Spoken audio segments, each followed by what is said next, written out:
வாடிக்கையாளர்களுக்காக லாஷப்பில் விடி cash and carry costly கோனியஸ் விடி super store தினமும் காலை 9 மணி முதல் மாலை 6 மணி வரை திறக்கப்பட்டுள்ளன.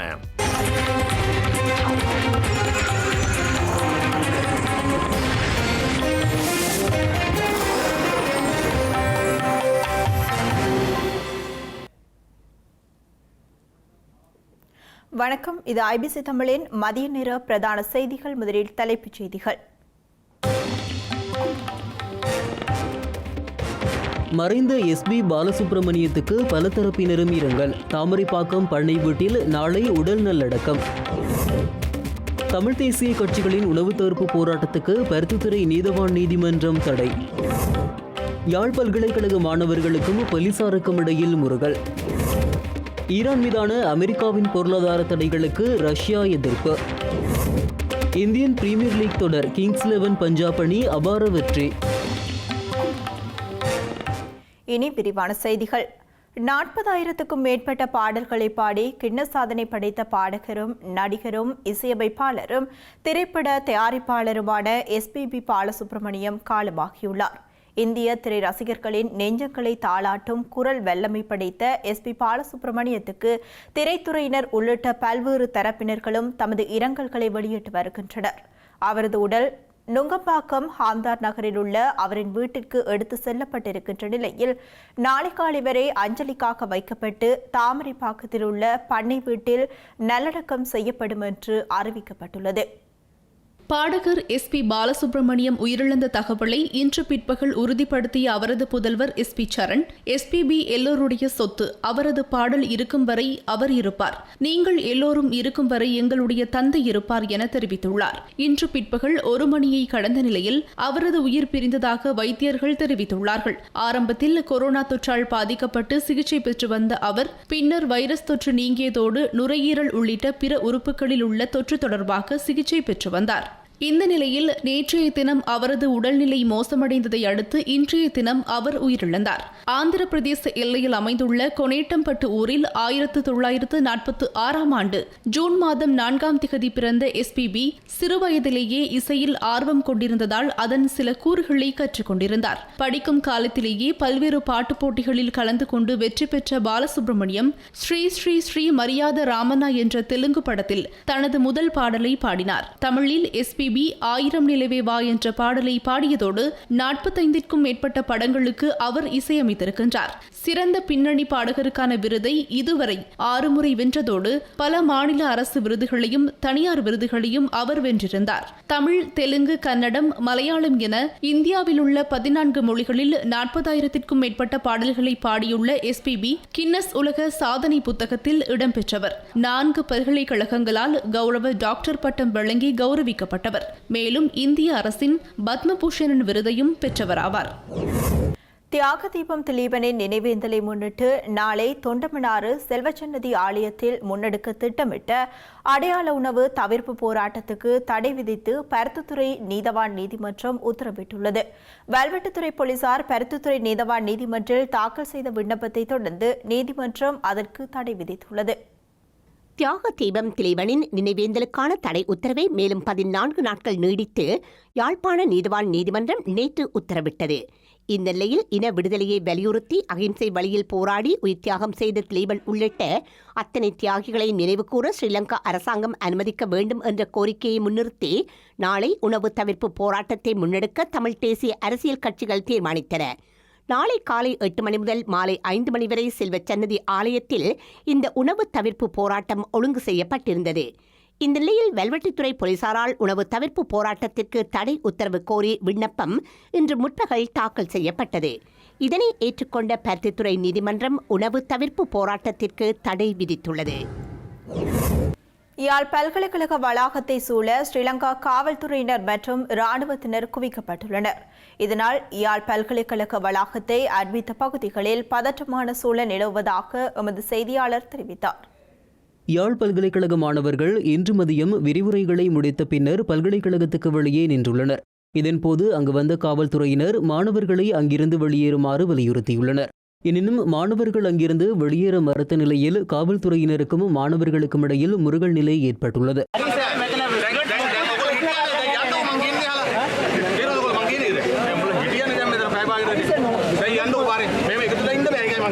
இதனையடுத்து அங்கு இராணுவத்தினர் குவிக்கப்பட்டமையினால் பதற்றமான நிலை நிலவுவதாக குறிப்பிடப்படுகின்றது.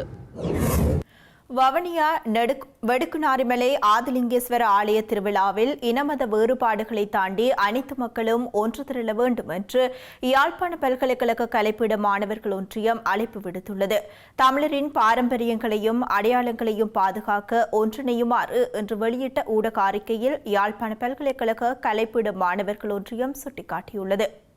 வவுனியா வடக்கு பிரதேச செயலாளர் பிரிவிற்கு உட்பட்ட நெடுங்கேணி ஒலுமடு பாலமோட்டி கிராமத்திலிருந்து 3 கிலோமீட்டர் தொலைவில் வெடுக்குநாரி மலை அமைந்துள்ளது. வெடுக்குநாரி மலையை இலங்கை தொல்லியல் திணைக்களம் தமது பிரதேசமாக கைக்கொள்ளும் வகையில் ஆலயத்தில் பூஜை நடவடிக்கைகளை மேற்கொள்வதற்கு தடையாக நீதிமன்றத்தில் வழக்கு தாக்கல் செய்தது.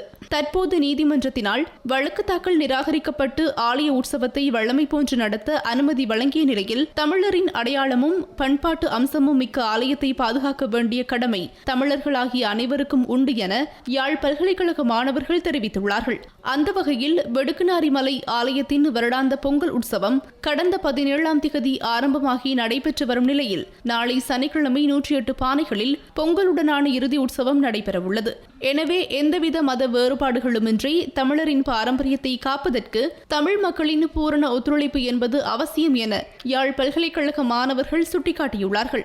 எனவே யாழ்ப்பாண பல்கலைக்கழக கலைப்பட மாணவர் ஒன்றியமும் ஆலய பொங்கல் நிகழ்விற்கு பூரண ஆதரவை வழங்குவதோடு அன்பான தமிழ் பேசும் உறவுகள் அனைவரையும் கலந்து கொள்ளுமாறும் வலியுறுத்தப்பட்டுள்ளது. உயிர்த்த ஞாயிறு தினத்தில் இடம்பெற்ற தீவிரவாத தாக்குதல்களுக்கு முழுமையான பொறுப்பாளி முன்னாள் அரசு தலைவர் மைத்ரிபால சிறிசேனதான் என்று ஐக்கிய தேசிய கட்சி தெரிவித்துள்ளது. தீவிரவாத தாக்குதல்களுக்கு முன்னதாக வெளிநாட்டுக்கு சென்ற சந்தர்ப்பத்திலும் முன்னாள் அரசு தலைவர் மைத்ரிபால சிறிசேன பதில் பாதுகாப்பு அமைச்சராக எவரையும் நியமிக்கவில்லை என்று ஐக்கிய தேசிய கட்சியின் பிரதி தலைவரான ருவான் விஜயவர்தன தெரிவித்துள்ளார். 2019ஆம் ஆண்டில் இடம்பெற்ற உயிர்த்த ஞாயிறு தின தீவிரவாத தாக்குதல்கள் குறித்து விசாரணை செய்வதற்கென அமைக்கப்பட்ட ஜனாதிபதி ஆணைக்குழு முன்பாக ஐக்கிய தேசிய கட்சியின் பிரதி தலைவரான முன்னாள் நாடாளுமன்ற உறுப்பினர் ருவான் விஜயவர்தன நேற்றைய தினம் மாலை முன்னிலையாகினார். உயிர்த்த ஞாயிறு தாக்குதல் இடம்பெற்ற சந்தர்ப்பத்தில் பாதுகாப்பு ராஜாங்க அமைச்சராக பதவி வகித்திருந்த நிலையில் அவரை விசாரணைக்கு ஆணைக்குழு அழைத்திருந்தது. இதற்கமைய ஆணைக்குழு முன்பாக முன்னிலையானதை அடுத்து விசாரணையின் பின் முன்னாள் நாடாளுமன்ற உறுப்பினர் ருவான் விஜயவர்தன ஊடகங்களுக்கும் கருத்து வெளியிட்டார். நான் மிகவும் சந்தோஷமடைகின்றேன். இப்படியான ஆணைக்குழு அமைத்து விசாரணை நடத்தி உண்மையான பொறுப்பாளி யார் என்பதை நாட்டுக்கு அறிவிக்க வேண்டும். இந்த ஆணைக்குழு ஊடாக உண்மை அம்பலப்படுத்தப்பட வேண்டும். அரசியல் சாயமின்றி சுயாதீனமாக விசாரணை நடத்தப்படுகின்றது. நான் பாதுகாப்பு ராஜாங்க அமைச்சராக பதவி வகித்திருந்தாலும் ரணவீர அதிகார சபை, பாதுகாப்பு கல்லூரி, பாதுகாப்பு மாணவ அதிகார சபை என்று சில விடயங்களே எனது அமைச்சின் கீழ் உள்ளடக்கப்பட்டிருந்தன. போலீஸ் முப்படையினர் என்பன எனக்கு கீழ் இருக்கவில்லை. இரண்டாவது, பாதுகாப்பு அமைச்சராக நான் நியமிக்கப்படவும் இல்லை. பேரளவிலேயே நான் நியமிக்கப்பட்டிருந்தேன். பிரதி அமைச்சர், ராஜாங்க அமைச்சர் என்பது 2 பிரிவுகளாகும். முன்னாள் அரசு தலைவர் மைத்ரிபால சிறிசேன ஈஸ்டர் தாக்குதல் நடத்தப்பட்ட சந்தர்ப்பத்தில் வெளிநாடு சென்ற போது பதில் பாதுகாப்பு அமைச்சராக என்னை நியமிக்கவில்லை. அக்டோபர் மாதத்தில் ஏற்பட்ட அரசியலமைப்பு குழப்ப நிலை காரணமாக 2 தரப்புக்கு இடையில் பாரிய விரிசல் நிலை ஏற்பட்டது. அதுவே தேசிய பாதுகாப்புக்கு பாதிப்பு ஏற்பட்டது. அரசாங்கம் என்ற வகையில் நல்லாட்சி அரசாங்கம் உயிர்த்த ஞாயிறு தின தீவிரவாத தாக்குதலுக்கான பொறுப்பை ஏற்கின்றது. முன்னாள் அரசு தலைவரும் இதற்கான பொறுப்பினை ஏற்க வேண்டும். மக்களே இறுதியில் பாதிக்கப்பட்டனர். எனவே பாதுகாப்பு அமைச்சர் என்கின்ற வகையில் அவர்தான் முழு பொறுப்பாளி. பொருளாதார பிரச்சினைகள், இனவாத தாக்குதல்கள் உள்ளிட்ட பல சவால்களை நாட்டு மக்கள் எதிர்கொண்டுள்ளதாக தெரிவிக்கும் ஐக்கிய மக்கள் சக்தி தமது அதிகார வேட்டைக்கு தீனி போடும் வகையில் 20வது திருத்தத்தை நிறைவேற்ற ஸ்ரீலங்கா அரசாங்கம் எதிர்பார்த்திருப்பதாக குற்றம் சுமத்தியுள்ளது. ஸ்ரீலங்கா நாடாளுமன்றில் நேற்றைய தினம் உரையாற்றிய ஐக்கிய மக்கள் சக்தியின் நாடாளுமன்ற உறுப்பினர் எம்ரான் மாக்ஷடோ தற்போதைய அரசாங்கம் மத்திய வங்கி ஊழல் மற்றும் ஈஸ்டர் குண்டு தாக்குதலை வைத்து அரசியல் நடத்துவதாக குற்றம் சாட்டியுள்ளார். நாட்டின் விலைவாசி கூடி மக்கள் வாழ்வதற்கு கஷ்டப்படுகின்ற போது கோவிட்-19 காரணமாக எமது தொழிலாளர்கள் வெளிநாடுகளிலே வேலை வாய்ப்பை இழந்து நாடு திரும்ப முடியாமல் தத்தளிக்கின்ற போது இனவாத நடவடிக்கைகளால் எம்மூவின மக்களதும் ஒற்றுமை சீர்குலையும் போது ஒரே நாடு ஒரே சட்டம் என்ற கோஷமிட்ட போதும் மதகுரு என்று அடையாளப்படுத்தி சிலர் அரச பணியாளர்களையும் போலீசார்களையும் தாக்குகின்ற காடத்தனத்தை செய்கின்ற போது காடுகளை அரசியல்வாதிகளும் அவர்களது பினாமிகளும் அளிக்கின்ற போது 100 வருடங்களுக்கும் மேற்பட்ட வயதுடைய தேசத்தின் சொத்துக்களான மரங்களை தேச துரோகிகள் வெட்டுகின்ற போது இந்த அரசாங்கம் தமது அதிகார வெறிக்கு தீனி போடும் 20வது அரசியலமைப்பு திருத்தத்தை முன்வைத்துள்ளது. நாட்டின் பொருளாதாரத்தை கட்டியெழுப்ப முறையான வேலை திட்டங்கள் எதையும் கொண்டிராத இந்த நிலையில் மக்கள் இன்னும் சில நாட்களில் தமக்கு எதிராக கிளம்புவார்கள் என்று தெரிந்து சர்வாதிகார நாட்டை ஆளக்கூடிய வகையிலான ஆட்சியை உருவாக்குவதே அரச தரப்பினுடைய எதிர்பார்ப்பாக இருக்கின்றது. அதாவது இந்த மக்கள் இன்று 2 பெரும்பான்மையை இந்த அரசாங்கத்துக்கு வழங்கினாலும் இன்று இந்த அரசாங்கத்தினுடைய நிலை என்னவென்றால் இன்னும் இந்த மத்திய வங்கி கொள்ளை அல்லது ஈஸ்டர் தாக்குதலை மாத்திரம் இன்று சொல்லிக்கொண்டு வருகின்ற 5 வருடத்தையும் ஓட்டிச் செல்லக்கூடிய ஒரு சூழலிலே இந்த அரசாங்கம் இருப்பது உண்மையாக வேடிக்கையான ஒரு விடயமாக இருக்கின்றது. இன்று அதிகாரங்கள் உங்கள் கையிலே இருக்கின்றது. 2 பெரும்பான்மை உங்களிலே கையிலே இருக்கின்றது. மத்திய வங்கியினுடைய கொள்ளையர்கள் யார் என்றால் அவர்களுக்கான சரியான தண்டனையை வழங்குவதற்கான நடவடிக்கைகளை நீங்கள் மேற்கொள்ள வேண்டும். நீங்கள் சென்ற 2010ஆம் ஆண்டு 2015ஆம் ஆண்டிலே செய்த அந்த அரசியல் போன்று யுத்தத்தை காட்டி எவ்வாறு அரசியலை மேற்கொண்டீர்களோ அதே போன்ற ஒரு செயற்பாடுகளை இன்று நீங்கள் இந்த மத்திய வங்கியின் ஊடாகவும் இந்த ஈஸ்டர் தாக்குதல் மூலமாகவும் நீங்கள் முன்னெடுத்துக் கொண்டிருக்கின்றீர்கள். இலங்கை தேசிய தோட்ட தொழிலாளர் சங்கத்தின் தலைவராக மீண்டும் ஐக்கிய மக்கள் சக்தியின் பதுளை மாவட்ட நாடாளுமன்ற உறுப்பினர் ஹர்னின் பெர்னாண்டோவும் பொதுச் செயலாளராக தானும் நியமிக்கப்பட்டுள்ளதாக நாடாளுமன்ற உறுப்பினர் வடிவேல் சுரேஷ் தெரிவித்துள்ளார். ஐக்கிய தேசிய கட்சியின் முன்னாள் நாடாளுமன்ற உறுப்பினர் நவீன் திசாநாயக்கா உள்ளிட்டவர்களால் முன்னெடுக்கப்பட்ட சதி நடவடிக்கைகளுக்கு கொழும்பு மாவட்ட நீதிமன்றம் தகுந்த தீர்ப்பை வழங்கியுள்ளதாகவும் அவர் சுட்டிக்காட்டியுள்ளார். கொழும்பில் இடம்பெற்ற ஊடக சந்திப்பில் கலந்து கொண்ட வடிவேல் சுரேஷ் அமைச்சர் நிமால் ஸ்ரீபாடலி சில்வா பெருந்தோட்ட தொழிலாளர்களுக்கான 1000 ரூபாய் சம்பள உயர்வு குறித்து கலந்துரையாட உள்ளதாகவும் சுட்டிக்காட்டியுள்ளார். தேசிய தோட்ட தொழிலாளர் சங்கத்திலே கடந்த 3 மாத காலமாக நடைபெற்ற கையிருப்பு போட்டிக்கு நேற்று முன்தினம் கொழும்பு மாவட்ட நீதிமன்றம் தீர்ப்பு வழங்கியிருக்கிறது. கௌரவ நீதிமன்றம் கௌரவ ஹர்னின் பெர்னாண்டோ அவர்கள் இலங்கை தேசிய தோட்ட தொழிலாளர் சங்கத்தினுடைய தலைவர் என்றும் அதனுடைய பொதுச் செயலாளர் வடிவேல் சுரேஷ் ஆகிய நான் என்றும் எங்களுடைய உபத்தலைவர் சுஜித் பெர் அவர்கள் தேசிய அமைப்பாளர் விஜயகுமார் அவர்கள் ரத்தினபுரி மாவட்டத்துக்கு எங்களுடைய தர்மா சிவா அவர்கள் இங்கு இருக்கின்ற அனைத்து அதிகாரிகள் இலங்கை தேசிய தொழில் சங்கத்தில் அனைவரும் சேர்ந்து இந்த வேலை திட்டத்தை வெற்றிகரமாக செய்து கொள்வதற்கு கரம் கோர்த்திருக்கிறோம். கடந்த 3 மாத காலமாக சட்டபூர்வமற்ற வகையில் நவீன் திசாநாயக்கும் யோகராஜன் அவர்களும் இந்த கட்டிடத்துக்குள் பூந்து பலாத்காரமாக இருந்து அப்பாவி தோட்ட தொழிலாளர்களுடைய நிதியை பிரிதொரு வங்கியிலே கணக்கை ஆரம்பித்து அந்த நிதியை மிகவும் பிழையான முறையிலே பயன்படுத்தியிருக்கிறார்கள். அவர்களுக்கு எதிராக சட்ட நடவடிக்கை எடுப்பதற்கு நாங்கள் தீர்மானித்திருக்கின்றோம். வவுனியா வைத்தியசாலையின் விடுதிகளில் காணப்படும் இடப்பற்றாக்குறையை நிவர்த்தி செய்து நோயாளர்களுக்கு உதவுமாறு கோரிக்கை முன்வைக்கப்பட்டுள்ளது. நோயாளர் விடுதி ஒன்றில் போதிய இடவசதிகள் இல்லாமையினால் நோயாளர்கள் விடுதிக்கு வெளியே நடைபாதையில் உறங்கும் நிலைக்கு தள்ளப்பட்டுள்ளதாகவும் சுட்டிக்காட்டப்பட்டுள்ளது. வவுனியா வைத்தியசாலையின் விடுதி ஒன்றானது காயங்கள் மற்றும் சிறுநீரகம் சார்ந்த நோயாளர்களுக்கு சிகிச்சை வழங்கும் பகுதியாக செயற்பட்டு வருகின்றது. குறித்த விடுதிக்குள் அன்னளவாக 40 கட்டில்களை போடப்பட்டிருக்கின்றன. அதனை விட அதிகமான கட்டில்களை போடுவதற்கு குறித்த விடுதியில் இடவசதி இல்லாத நிலை காணப்படுகின்றது. இந்நிலையில் அதிகமான நோயாளர்கள் வருகை தரும்போது அவர்களுக்கு ஒதுக்குவதற்கு கட்டில்கள் இன்மையால் விடுதிக்கு வெளியே பிரதான கட்டடத்தின் வாயில் பகுதியில் நோயாளர்கள் தங்க வைக்கப்பட்டுள்ளனர். குறித்த பகுதி பொதுமக்கள் மற்றும் வைத்தியசாலை ஊழியர்கள் நடந்து செல்லும் ஒரு பகுதியாக காணப்படுகின்றது. குறித்த விடுதியில் கட்டில்கள் பற்றாக்குறையால் நோயாளர்களுக்கு படுக்கைகளை ஒதுக்கிக் கொடுப்பதில் தாதிய உத்தியோகத்தர்களும் அசௌகரியங்களை எதிர்கொள்கின்றனர். அதேவேளை நோயாளர் விடுதியில் பணிபுரியும் மருத்துவ உதவியாளர்களின் எண்ணிக்கை குறைவாக காணப்படுவதால் அதிகமான நோயாளர்கள் அனுமதிக்கப்படும் போது கடமை புரியும் ஊழியர்கள் சிரமமான நிலைக்கு தள்ளப்படுகின்றனர். வடக்கின் முக்கிய வைத்தியசாலையாக காணப்படும் வவுனியா மருத்துவமனைக்கு முல்லைத்தீவு, மன்னார் உட்பட பல பகுதிகளைச் சேர்ந்த நோயாளர்கள் சிகிச்சைக்காக செல்கின்றனர். இந்த நிலையில் நோயாளர்களை தங்க வைப்பதற்காக பயன்படும் குறித்த விடுதியில் போதிய வசதிகளை ஏற்படுத்தி கொடுக்குமாறு நோயாளர்கள் கோரிக்கை விடுக்கின்றனர். சர்வதேச சைகை மொழி தினத்தை முன்னிட்டு நாட்டின் பல பாகங்களிலும் பல்வேறு நிகழ்வுகள் இடம்பெற்றன. அந்த வகையில் மட்டக்களப்பில் பல்வேறு கோரிக்கைகளை வலியுறுத்தி விழிப்புணர்வு ஊர்வலம் நடத்தப்பட்டுள்ளது. சர்வதேச சைகை மொழி தினம் செப்டம்பர் மாதம் 23ஆம் தேதி கொண்டாடப்படுகின்றது. 1951ஆம் ஆண்டு சர்வதேச சைகை மொழி தினம் ஆரம்பிக்கப்பட்டாலும் 2018ஆம் ஆண்டு ஐக்கிய நாடுகள் சபையினால் முதலாவது சர்வதேச சைகை மொழி தினம் கொண்டாடப்பட்டது. இந்நிலையில் மட்டக்களப்பு மாவட்ட செவிப்புலன் வலுவற்றோர் சங்கத்தின் ஏற்பாட்டில் பல்வேறு கோரிக்கைகளை வலியுறுத்தி விழிப்புணர்வு ஊர்வலம் நடைபெற்றது. மட்டக்களப்பு மாவட்ட செவிப்புலன் வலுவற்றோர் சங்கத்தின் தலைவர் பூ கஜதீபன் தலைமையில் நடைபெற்ற இந்த நிகழ்வில் மட்டக்களப்பு மாநகர சபை முதல்வர் தி சரவணபவன் பிரதம அதிதியாக கலந்து கொண்டதுடன் முன்னாள் கிழக்கு மாகாண சபை உறுப்பினர் இராத்துறை ரட்னம் சிறப்பு அதிதியாக கலந்து கொண்டார். இதன்போது மட்டக்களப்பு ஞானசூரியம் சதுக்கத்தில் உள்ள மட்டக்களப்பு மாவட்ட செவிப்புலன் வலுவற்றோர் சங்கத்தின் அலுவலகத்திலிருந்து விழிப்புணர்வு பேரணி நடைபெற்றது. சைகை மொழியின் உரிமைகள் அனைவருக்கும் என்னும் தலைப்பில் நடைபெற்ற இந்த பேரணியில் பல்வேறு ஸ்லோகங்கள் பதாகைகளை ஏந்தியவாறு இந்த பேரணி நடைபெற்றது. விழிப்புணர்வு பேரணியானது YMCA மண்டபத்தினை சென்றடைந்ததும் அங்கு சர்வதேச சைகை மொழி தின நிகழ்வுகள் நடைபெற்றன. இதன்போது தற்போது உலகினையே உலுக்கிக் கொண்டிருக்கும் COVID-19 நிலைமைகளை வெளிப்படுத்தும் வகையில் செவிப்புலனற்றோரினால் வரையப்பட்ட ஓவியங்கள் காட்சிப்படுத்தப்பட்டன. அத்துடன் சர்வதேச சைகை மொழி தினத்தினை முன்னிட்டு நடத்தப்பட்ட போட்டிகளில் வெற்றி பெற்றவர்களுக்கான சான்றிதழ்களும் வெற்றி கேடயங்களும் இதன்போது வழங்கி வைக்கப்பட்டன. பல்வேறு இன்னல்களுக்கு மத்தியில் வாழும் தமக்கு உரிய அதிகாரங்கள் தீர்வை பெற்றுத்தர வேண்டும் என்று மட்டக்களப்பு வேதச்சேனை கிராம மக்கள் கோரிக்கை விடுத்துள்ளனர். இயற்கை அனர்த்தங்களினால் வருடா வருடம் பாதிப்படைகின்ற தமக்கு நிரந்தர தீர்வை வழங்குமாறு அவர்கள் கோரிக்கை விடுத்துள்ளனர்.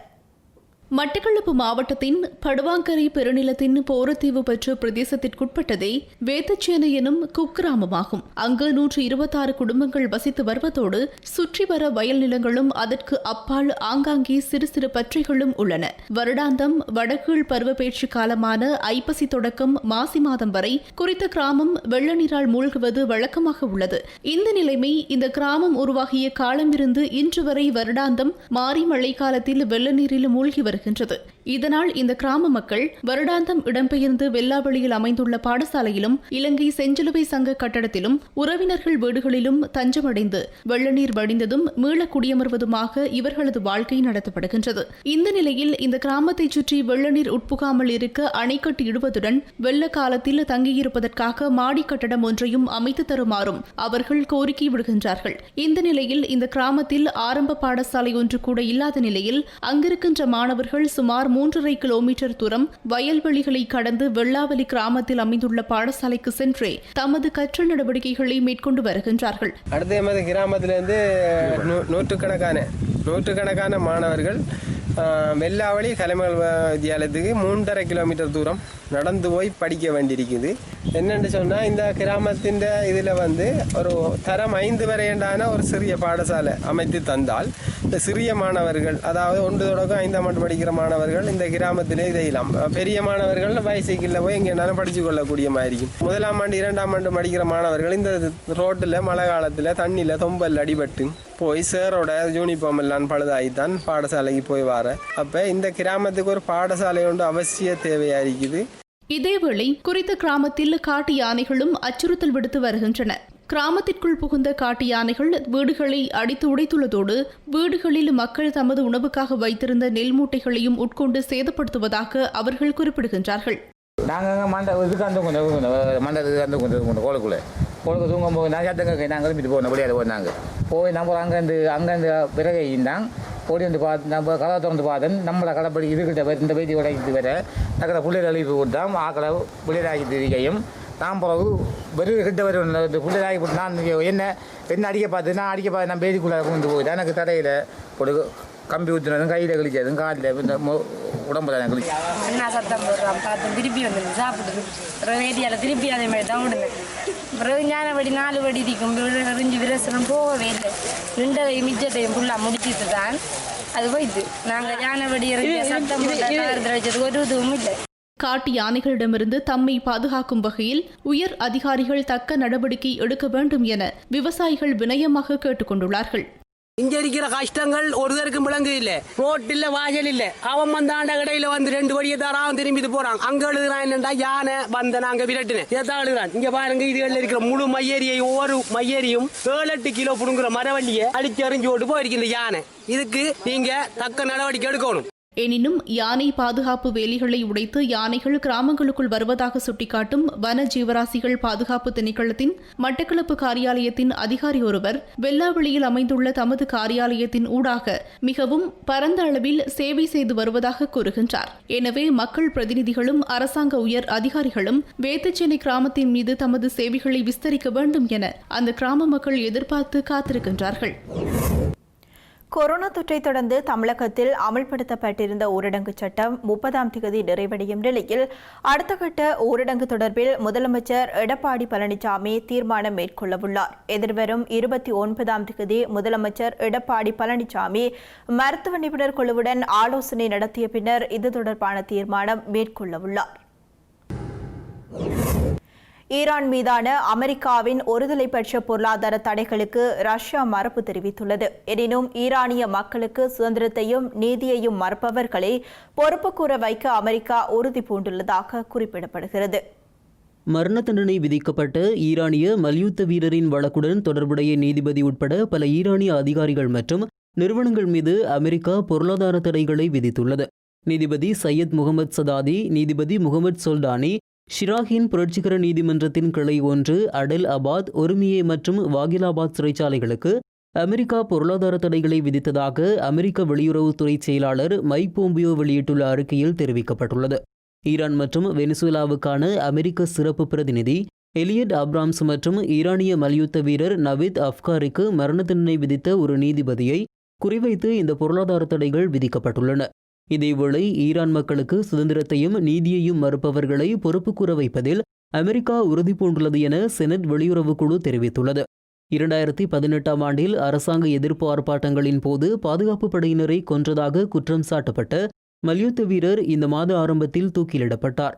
அங்கு மல்யுத்த வீரர் ஈரானிய அதிகாரிகளால் சித்திரவதை செய்யப்பட்டதாக போம்பியோ கூறியதாக சுட்டிக்காட்டப்படுகின்றது. இந்த நிலையிலேயே ஈரானுக்கு எதிரான ஒருதலைப்பட்ச பொருளாதார தடைகளுக்கு ரஷ்யா மறுப்பு தெரிவித்துள்ளது. ஈரானிய வெளிவிவகார அமைச்சர் முகமது ஜவாத் ஷரீஃபை சந்தித்ததன் பின்னர் மொஸ்கோவில் இடம்பெற்ற ஊடகவியலாளர் சந்திப்பில் ரஷ்ய வெளிவிவகார அமைச்சர் இதனை கூறியுள்ளார்.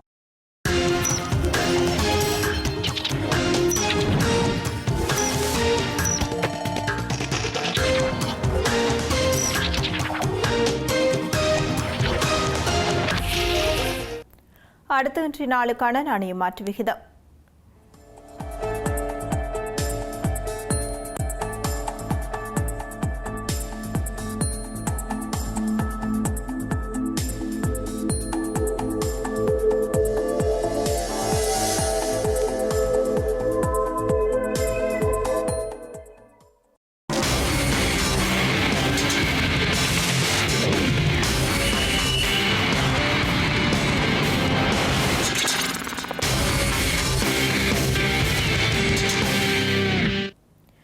இந்திய பிரீமியர் லீக் T20 தொடரின் 6வது லீக் போட்டியில் கிங்ஸ் 11 பஞ்சாப் அணி 97 ஓட்டங்களினால் அபார வெற்றியை பதிவு செய்தது. இன்றைய தினம் சென்னை சூப்பர் கிங்ஸ் மற்றும் டெல்லி கேபிட்டல்ஸ் அணிகள் பல பரீட்சை நடத்தவுள்ளன. செய்திகளின் நிறைவாக மீண்டும் தலைப்புச் செய்திகள்.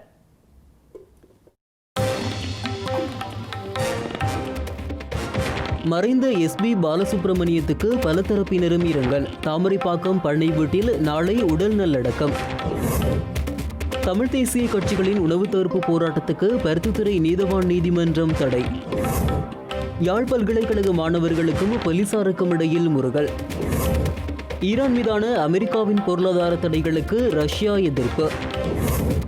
இந்தியன் பிரீமியர் லீக் தொடர் கிங்ஸ் 11 பஞ்சாப் அணி அபார வெற்றி. இத்துடன் IBC தமிழ் தொலைக்காட்சியின் மதிய நேர செய்திகள் நிறைவு பெற்றன. உடனுக்குடன் செய்திகளை அறிந்து கொள்ள IBCtamil.com என்ற இணையதளத்தை பார்வையிடுங்கள். வணக்கம்.